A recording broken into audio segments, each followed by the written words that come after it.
Hello and welcome. This is BQ Prime. I'm Agam Vakil, and you're watching the FNO Show, a show in which we take you through all that is happening in the Indian equity derivatives markets in terms of trends and what we may expect in terms of outlook as well. Very quickly, we start off with the markets as well and touch upon what's really happening. For now, it is the IT pack which is weighing down on the benchmark indices. Of course, this is largely owing to earnings coming through from the IT pack. That said, while we did in open with substantial weakness, we've seen a little bit of an intraday recovery in today's day of trade. But let's not forget that today is also Friday, so there's a little bit of a seasonality effect which also comes through, especially in times where markets are undergoing consolidation. That said, for now, we are currently seeing the Nifty hold just shy of the 19,700 mark. Of course, it's still about 19,600, and that's where most amount of his activity is being concentrated. Well, speaking of concentration in terms of options activity too, while we see in Max OI and we move into a new expiry, so we're talking about the 19th October expiry currently, Max OI stands at around 19,800. And on the lower end, we have Max OI 19,700 puts. As far as your most active options go, it is 19,700 calls and puts which are being written at this moment, considering they have the most amount of addition in open interest.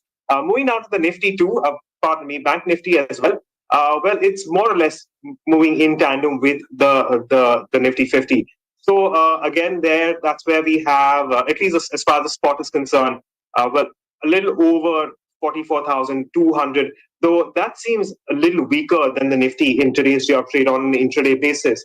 And if you consider how your options are panning out, we are looking at maximum open interest around the 44,500 call, and on the lower end, the 44,300 call. 44,300 is where most amount of activity is. Once again, both calls and puts written there, considering we have seen the most amount of addition in both these option strikes. On that note, let's get in our expert for today as well, who would possibly help us in terms of where we can go here on. Where we have Aditya Agarwala. He's the head of research and investments at Invest for Edu, who's joining us on the show. Aditya, good morning, and thanks so much for joining in. What are you making of the Nifty? Let's start with just the Nifty for now. Where are we headed, and what's your view here? Good morning, and thanks for having the show. It's always a pleasure to be on your show. Markets are actually locked in a narrow range, Agam, to be honest, and we are outperforming our global peers. So that is something which is interesting, despite the fact that the global markets, and if we talk about the global markets, the mother market, the US markets, have been all over the place. Despite that, we have been resilient, and we are locked in a range from 19,800 on the upside to about 19,500 on the downside. And within this range, the 20 DMA is actually acting as a trigger line. So if you look at the way markets were playing out a couple of days back, it was a 20 DMA which was acting as a support line. And above that, till the time markets were sustaining, there was buying seen at lower levels on profit bookings. Today, after this large gap down, what has happened is 20 DMA is acting as a resistance line now.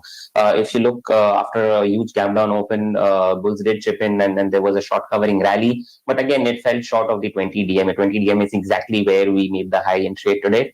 And from there, we witnessed again a second bout of selling pressure. Having said that, I don't see too much of a correction in our market coming through even on an intraday basis today.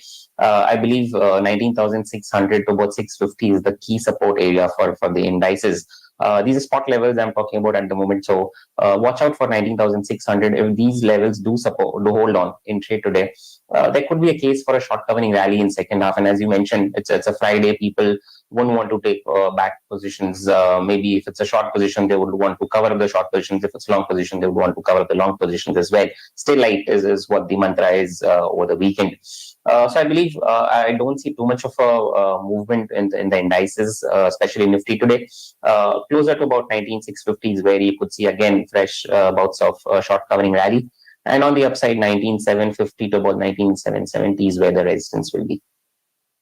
Now, first, staying light is the view coming in as far as the Nifty is concerned. But Aditya, very quickly, is your view on the Bank Nifty similar?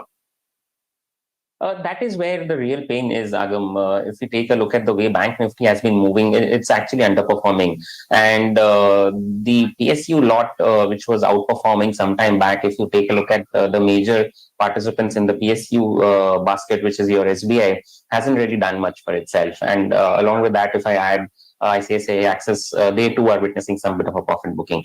So the individual banking stocks don't look all that healthy. There seems to be a bit of profit booking there and weakness setting in there. So on the Bank Nifty, I'm closely looking at 44,150 to 44,200 on the downside. If this level is broken, I believe there could be further more downside in the Bank Nifty. So that is exactly where the pain point is, and that could weigh on the Nifty as well, because as we know, financials have an overweight in the Nifty. So I would closely monitor 44,150 on the downside. If this level is held, then there could be a case for a short covering rally, but I don't see too much of an up move. Again, 44,500, 600 is where the resistances are. So I will be a little more cautious on the Bank Nifty as compared to Nifty, because there are participants in the Nifty which could trigger a short covering rally. While Bank Nifty is something which is looking weak at the moment, and participants should keep a close eye on the support levels of 44, 100, 150 on the downside. Okay, well, fair enough. Well, on that note, let's also shift focus to some stocks which are causing a trade from the derivative space. And on the advancing end, we have HDFC AMC, which is reacting to earnings. It's not the most active stock when it comes to the futures and options space, but it is up 5%. Its spot price is up 5% at the moment. Similarly, Metropolis, again, not very liquid in the future space, but that's also advancing by around 3.6%. And HCL Technology is doing the balancing act between Infi and some of the other IT counters which are losing out in trade. HCL Tech, of course, reacting to earnings as well, which is up around 2.8%. And on the losing end, we do have Adani Enterprises, which is under a tad bit of pressure, which is down around 3.5%. Infosys, of course, recovering from days lows, but still down around 3.2% at the moment. Some shorts building in there. And while your option premiums may have contracted after the big event, we are still seeing a lot of change in the deltas in these option premiums as far as Infosys is concerned. Of course, towards the downside. And Axis Bank also down around 2.2%, and SBI also down 2%. So some weighing down as far as the banks are concerned, coming down on the indices. And as Aditya has mentioned, well, Bank Nifty not looking the best at the moment. And it is essentially some of these private sector banks, along with SBI, which is weighing down on the index. But Aditya, coming back to you, you have two ideas in terms of stocks for today. Can you take us through those? Yes, Agam. So I've got to buy and a sell, because markets are in that kind of a momentum which is indecisive at the moment. So I've got to sell on Axis Bank. As I was mentioning, banks do look weak, and Axis Bank is looking extremely weak at the moment. So there could be some more selling pressure in Axis Bank from current levels. It's broken down from a trendline support as well. So I believe futures can be shorted at current levels. Look for a target of 960 on the downside. If 960 is broken, the downside can extend to levels of 940 as well. On the upside, traders can put a stop loss at 1020, which happens to be the immediate resistance at the moment. FMCG is something which is actually bucking the trend and looks interesting at the moment.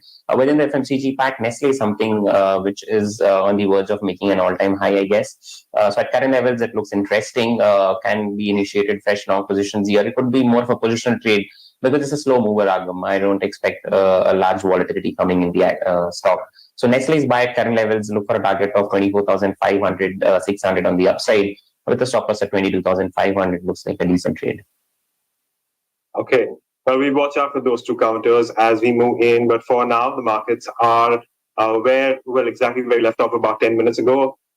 Seems to be a quiet hour, at least at this moment. And of course, the last couple of hours will decide as to where the markets want to swing or tend to swing, and whether or not there is, in fact, some covering of positions to being taken earlier, as Aditya was mentioning. But Aditya, on that note, thank you so much for joining in and taking us through your views on the markets. And we sign out for now, but don't go anywhere. There's lots more lined up, so stay tuned to BQ Prime.